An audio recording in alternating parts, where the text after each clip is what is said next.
Bonjour à tous, je m'appelle Jessica et j'ai l'immense plaisir de recevoir aujourd'hui Abdou Sall, un entrepreneur dynamique de la diaspora et également le leader du mouvement citoyen Askanou Sénégal.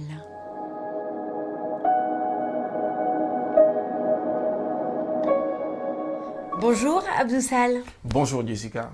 Avant d'entrer dans le vif du sujet, je vais vous laisser vous présenter votre parcours de patron, votre parcours entrepreneurial, votre mouvement également, Askanou Sénégal, et surtout l'homme que vous êtes et le patron que vous êtes. Merci beaucoup Jessica. Bonjour à tous vos téléspectateurs. Je suis Abdou Sall, président du mouvement Askanou Sénégal, donc qui est un mouvement citoyen sénégalais. Le sens étymologique du mot, la signification du mot Askanou pour les Français qui nous écoutent, ça signifie le peuple. D'accord. Voilà.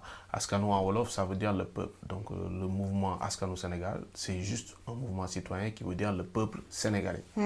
Voilà. Donc en parallèle, je suis aussi un chef d'entreprise, donc voilà, évoluant à Bordeaux dans le secteur du transport et aussi de l'agroalimentaire. D'accord. Voilà.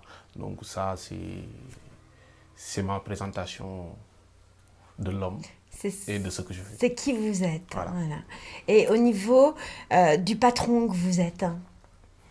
Le patron que je suis, enfin, c'est quelqu'un qui est très heureux et qui a le plaisir de se réveiller tous les jours pour aller diriger des entreprises avec aujourd'hui une centaine de collaborateurs ici et pour leur montrer, mais aussi les accompagner dans les tâches que nous devons mener quotidiennement afin de satisfaire nos clients. D'accord. Merci beaucoup. Depuis combien de temps vous êtes patron ? Alors, on va dire, ça fait maintenant 7 ans. 7 ans que j'ai créé ma première entreprise. Et depuis, bon, il y en a 2 autres qui en ont suivi. Et parti de rien, aujourd'hui, on a une centaine de collaborateurs avec quelques euros pour débuter la première structure. Aujourd'hui, on a quand même un capital qui est assez intéressant et on fait du chiffre aussi important. Et j'espère que nous participons en tout cas à l'élan économique. Oui, que ce Voilà. soit ici, en France, Ici en France ou au Sénégal, bien sûr. également au Sénégal où aussi on vient de créer aussi une filiale. D'accord, félicitations. Merci beaucoup. On assiste actuellement, là, au Sénégal, à une situation inédite. C'est une affaire de mœurs qui est en cours, là, qui a abouti à la condamnation de l'opposant Ousmane Sonko. Il a été condamné à 2 ans ferme pour corruption de la jeunesse. La situation là-bas, depuis un peu plus d'1 an, s'est considérablement dégradée. De vives tensions ont entraîné le pays dans le chaos. Quel est votre sentiment sur cette situation actuelle là-bas ? Alors, c'est un sentiment de désolation. Un sentiment de désolation parce qu'aujourd'hui, le peuple sénégalais est meurtri. Le peuple sénégalais se sent trahi. Et aujourd'hui, cette trahison fait que on n'a même pas les mots en réalité pour expliquer la chose. Voilà. Quand je vois aujourd'hui ce qui se passe au Sénégal, quand je vois aujourd'hui les biens publics qui sont détruits, quand je vois les infrastructures, quand je vois les biens d'autrui détruits, juste parce que y a peut-être une instrumentalisation de la justice, Bien sûr. parce qu'il y a aussi des manipulations politiques de part et d'autre. Moi, je trouve que c'est désolant. Et le peuple, il en est où dans tout ça? Et oui, et puis le peuple lui-même est en conflit avec le peuple. Avec le peuple, à exactement. l'intérieur même. Exactement, exactement. Et quand nous, on voit cette situation, on ne peut que être désolé. Mais aussi, on appelle aussi à la responsabilité de tout un chacun. Bien Parce sûr. que le Sénégal nous appartient, donc à tous les Sénégalais, qu'ils soient de la diaspora ou à l'intérieur du pays. Nous les appelons à la raison. Parce que la violence n'a jamais rien résolu dans le monde. Aujourd'hui, toute l'énergie que nous allons mettre pour détruire, je pense qu'il faudrait plus la mettre pour construire. Et oui, Parce l'utiliser pour qu'en reconstruire. détruisant, forcément, on nous regarde, mais en construisant, on nous envie. Et aujourd'hui, je pense que c'est cet aspect du Sénégal qu'il faudra montrer. Eh oui, au monde entier. le côté entrepreneur positif Exactement. plutôt que Exactement. destructeur. Exactement, parce que détruire de toutes les façons n'a jamais apporté quelque chose de bon. Et oui, et oui, et ça m'amène à l'enchaînement, merci, parce que ça enchaîne sur l'autre question. Il y a beaucoup de pays dans le monde, vous parlez de diaspora, beaucoup de pays dans le monde se sont construits sur le plan économique au travers des apports de cette diaspora qui existe, et comme vous le disiez, qui est mondiale, hein, parce qu'il n'y a pas que des Sénégalais en France, et heureusement. Oui. Y compris donc au Sénégal dont on parle là actuellement. La situation est assez tendue. Est-ce que vous pensez que ça pourrait avoir un impact et que ça pourrait ralentir l'économie et tous les progrès dont vous parliez à l'instant? Alors, si ça perdure, oui. Si ça perdure, oui. Mais dans l'état actuel des choses, non, je pense que c'est juste un faux pas. On va dire que c'est un faux pas. Et qu'il faut se relever et se relever vite. Comme tous les pays du monde qui ont été victimes, en tout cas, ou qui ont eu le sentiment d'avoir été victimes d'injustice.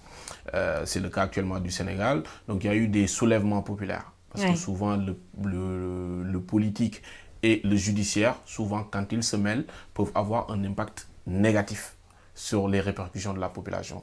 Je dirais qu'aujourd'hui, au Sénégal, on est dans cette phase, mais le Sénégal n'a pas été réputé stable toutes ces années durant pour rien. Oui. Voilà. Donc aujourd'hui, je pense que depuis l'indépendance, aujourd'hui, nous faisons partie des pays les plus stables, en tout cas sur la chaîne ouest africaine.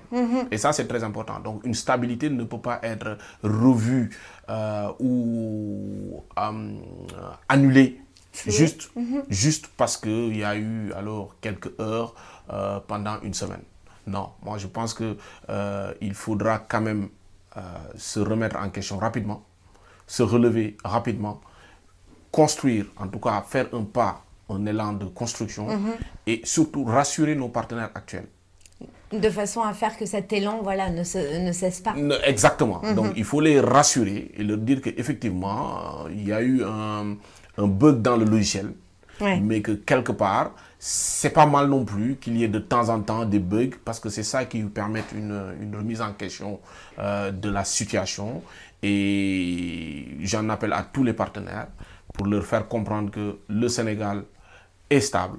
Le Sénégal, vous pouvez venir investir, vous pouvez venir nous aider à reconstruire. N'ayez pas peur. N'ayez pas peur. Et j'en appelle aussi à la responsabilité de nos compatriotes pour leur dire que la violence ne résoudra pas les difficultés auxquelles nous faisons face. La violence ne sera qu'un pas de plus vers la destruction. Il faudra plus reconstruire pour donner confiance à nos différents partenaires, afin de construire ce Sénégal que nous aimons et que nous chérissons tant. Et puis ça ne sert à rien de faire la guerre de toute façon pour avoir la paix. Mais exactement. Et aujourd'hui, il y a deux partis, hein, une opposition et un gouvernement. Mais il faut savoir que nous avons une démocratie, certes par moments balbutiante, mais une démocratie quand même. Solide. Exactement, très solide, il faut le dire. Et qu'aujourd'hui, c'est aux citoyens sénégalais, quels qu'ils soient, d'où qu'ils soient, de s'intéresser et de faire à travers les urnes et lors des prochaines élections présidentielles, bien entendu, de venir voter, de montrer sa voix, de montrer son intelligence à travers le choix qu'il aura à faire, et mettre aussi des barrières. Ah oui. Des barrières aux politiques afin qu'ils sachent qu'ils sont là pour représenter le peuple sénégalais et qu'ils ne sont pas là pour se représenter eux-mêmes. Et dans le sens inverse aussi, en comparaison avec ce qui a pu se passer dans les années 70, Exactement. avec Bob Marley, petite référence, aujourd'hui le peuple n'est plus aussi manipulable qu'avant. Exactement. Et exactement. le peuple sénégalais comprend. Nous sommes à l'heure de la digitalisation. Aujourd'hui, tout ce que vous faites dans les 5 secondes, dans les 5 minutes qui suivent, ben, se sait. Voilà. Donc ça, il faut utiliser cette arme-là pour informer, former aussi. Donc il faut que ces outils-là dont nous disposons aujourd'hui puissent servir à améliorer le quotidien des Sénégalais, à redonner confiance au peuple sénégalais en ses institutions, mais aussi créer, comme je dis, des pare-feux qui permettent à ces futures personnalités publiques, en tout cas politiques, de pouvoir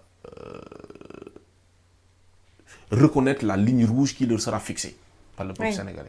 Parce qu'aujourd'hui, moi, j'estime, et ça c'est un sentiment personnel, que dans la situation actuelle, pour une affaire de mœurs, que le Sénégal soit tenu en haleine pendant plus de 2 ans.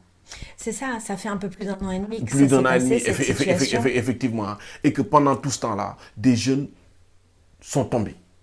Et oui, le retour au calme n'est pas pour tout de suite. Mais j'espère qu'est-ce que qu'il le sera. J'espère qu'il le sera. Parce que le Sénégalais, j'aime à penser qu'il est intelligent. Qu'est-ce que vous leur donneriez comme conseil à la jeunesse sénégalaise pour faire en sorte que ce calme-là dont vous parliez revienne? Alors, des conseils, je pense que je ne suis pas en mesure d'en donner parce que, voilà, loin de moi l'idée enfin, en tout cas, je n'ai pas la prétention pour donner des conseils, mais à tous nos compatriotes sénégalais qui sont jeunes, je leur dirais de croire en nos institutions, mais aussi d'essayer aussi de les comment vous dire, les inciter, d'essayer de les inciter, de les pousser à se former.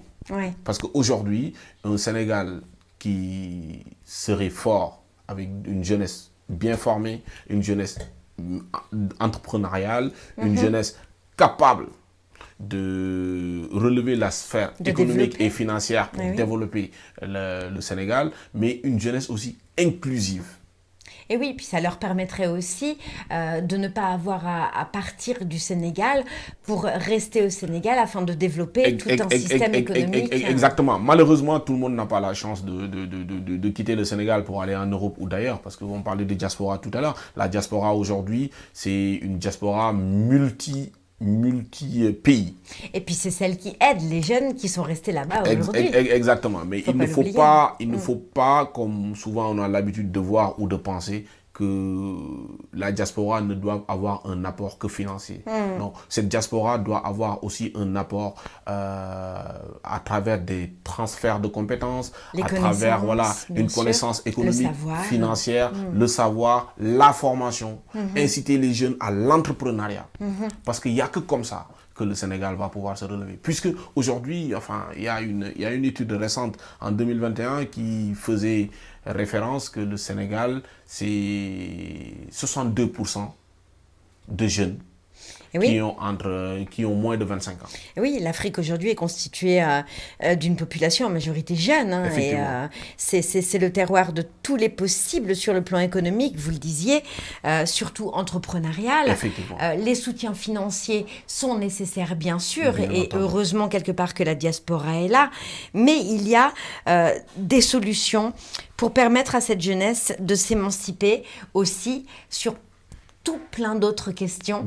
Et vous le disiez avec pertinence, la formation, le fait que des entreprises s'installent là-bas et puissent former les jeunes de demain tout en restant local. C'est vraiment l'objectif. C'est une responsabilité aussi des gens de la diaspora, des Sénégalais de la diaspora, comme des Sénégalais vivant actuellement au Sénégal. Aujourd'hui, la politique ne doit pas rythmer nos vies. On ne doit pas se l'accepter. Aujourd'hui, la politique doit être un échantillon pour la vie sénégalaise, mais la politique ne doit pas être à l'origine des violences que nous voyons aujourd'hui. Il faut que nous, Sénégalais, qu'on puisse s'organiser de sorte que la politique, comme la justice, comme les autres maillons qui forment la nation, chacun puisse avoir son précaré et qui soit autonome. Parce qu'aujourd'hui, le peuple est dans la rue parce que le peuple se sent trahi. Parce que le peuple se sent Floué? Floué.